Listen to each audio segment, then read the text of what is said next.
All right. I'm taking hosting duties for the Sunday game because I don't trust your internet. I don't know if you're with Empower or whoever, but I don't trust your internet very much. Moving on to Sunday, Panthers take on the Rabbitohs out at Dubbo. The Rabbitohs are big in with Latrell Mitchell back at fullback after a 4-game suspension. Josh Mansour also back onto the wing. That means Walker's back in the 6, Benji to the bench. That is pretty much it for the Bunnies. They are 1-17 otherwise. As for the Panthers, Capewell will return to the starting 13, Liam Martin to the bench, and Jermaine Hopgood, the Panther, Matthew, goes to the bench. Paul Montmorency yet again sitting in the 21 with Burton doing well enough to hold his spot in the centres.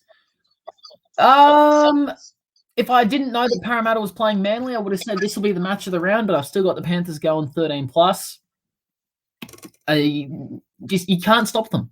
You just can't stop the Panthers right now. You take them wherever you want. You change your game plan. They're impossible to contain. You've got Toto. When he has a quiet game, you have Staines. When he has a quiet game, Crichton's coming up. You've got Burton almost scoring at will. Cleary had a freaking hat-trick last week. Jerome Luai's the inform 6 in the game. And that's just your backs. You haven't spoken about Kickow, who's just dominant. Capewell, serviceable. Yo, another strong year. Api Coruscant, a rep hooker.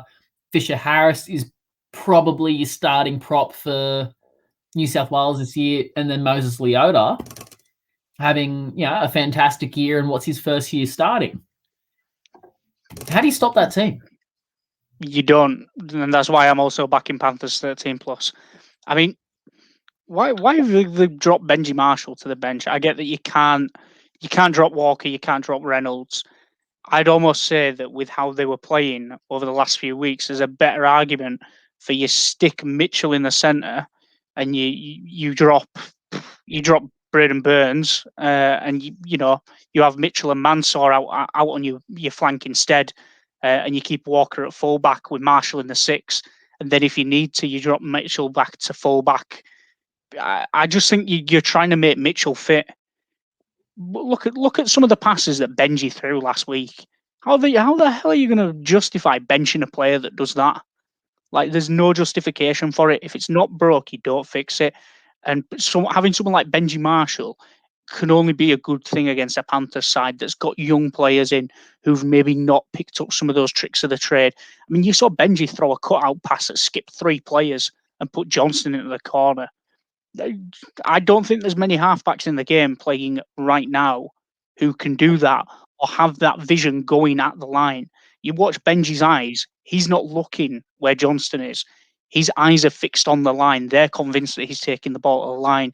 And instead he just throws a wonder pass, and you bench him this week. It's a terrible decision. Don't make the team fit just because you've just got Latrell Mitchell back. Make Latrell Mitchell earn his spot back. Walker did the job at fullback. Keep Marshall in the 6. Run with Reynolds at the 7. If you need Latrell Mitchell in your side, stick him in the centre. Make him earn the fullback shirt back. Because even when Latrell Mitchell's been at fullback, Latrell Mitchell's not been looking like the player who's on the money that he is at South. So, for me, earn your spot back, mate.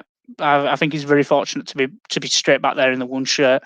It's a little bit of a disservice on Benji for my part, but again, with that change as well, I'd just say the Panthers run riot here. You got the big boys going up the middle. Kaloma he's been great for South. Sewer, great player. Knight, serviceable. But you're coming up against Leota, Fisher Harris, Kickout, Martin. It's just there's the depth of talent in that Panthers side it's ridiculous. You can't combat it. There's no way of combating it. You do know that before Latrell was suspended, he was 4 points clear at the top of the Dally M, right?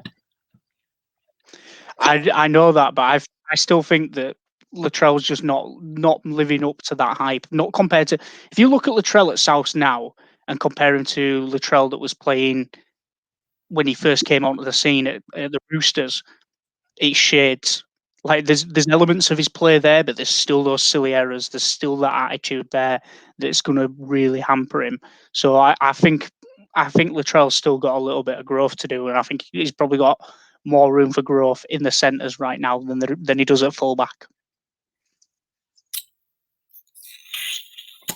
I'm just going to leave that hanging there.